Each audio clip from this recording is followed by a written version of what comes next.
देश में कृषि और पशुपालन से जुड़े किसानों के लिए तो बहुत सी योजनाएं आती रहती है, लेकिन जलीय क्षेत्र में कृषि करने वाले मछुआरों के लिए अब तक ऐसी कोई ठोस योजना नहीं थी जिससे जलीय जीवों और उत्पादों को बढ़ावा मिल सके। इन्हीं बातों को ध्यान में रखते हुए केंद्र सरकार ने प्रधानमंत्री मत्स्य संपदा योजना शुरू कर बजट में इसकी घोषणा की थी।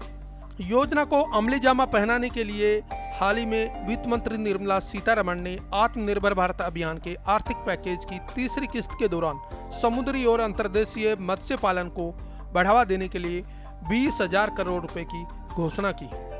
योजना के विषय पर बात करते हुए केंद्रीय पशुपालन, डेयरी और मत्स्य पालन मंत्री गिरिराज सिंह ने कहा कि इस कार्यक्रम से 55 लाख लोगों को रोजगार मिलने की उम्मीद है। ये 20,000 करोड़ को दो भागों में बांटा है। 11,000 करोड़ प्रोडक्शन, प्रमोशन और 9,000 करोड़ केवल इंफ्रास्ट्रक्चर पर रखा है। हमारा अगला टारगेट है 50,000 करोड़ इन्वेस्टमेंट का।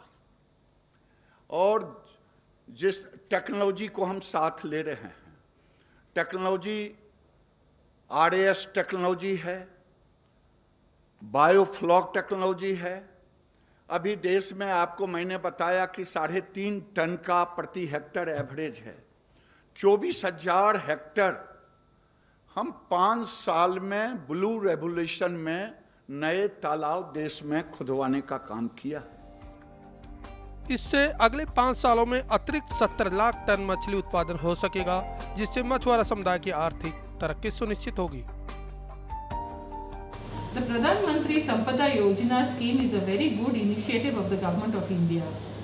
It has covered the entire fisheries sector. The total fund allocated are also substantial.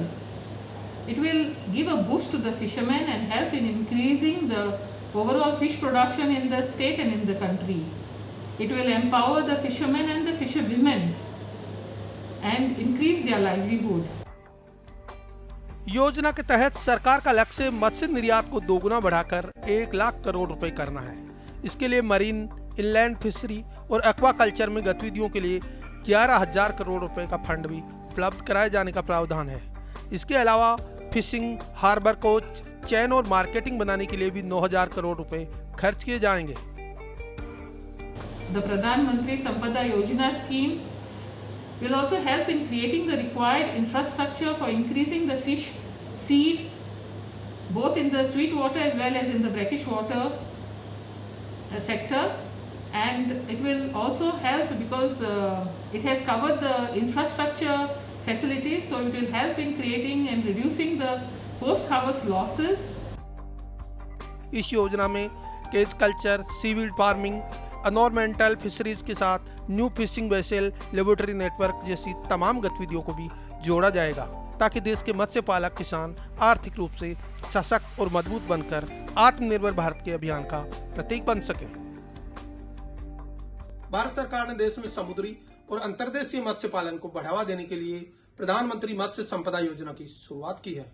योजना के तहत 20,000 करोड़ रुपए का आर्थिक पैकेज घोषित किया जा चुका है। उम्मीद की जाती है कि सरकार की इस पहल से एक और जहां आने वाले 5 साल में 70 लाख टन मत्स्य उत्पादन का बढ़ावा होगा, वहीं दूसरी तरफ 55 लाख के करीब लोगों को रोजगार मिलने के साथ साथ मछुआरा समुदाय की आर्थिक तरक्की भी सुनिश्चित होगी। OP Yadav, TD news, Delhi.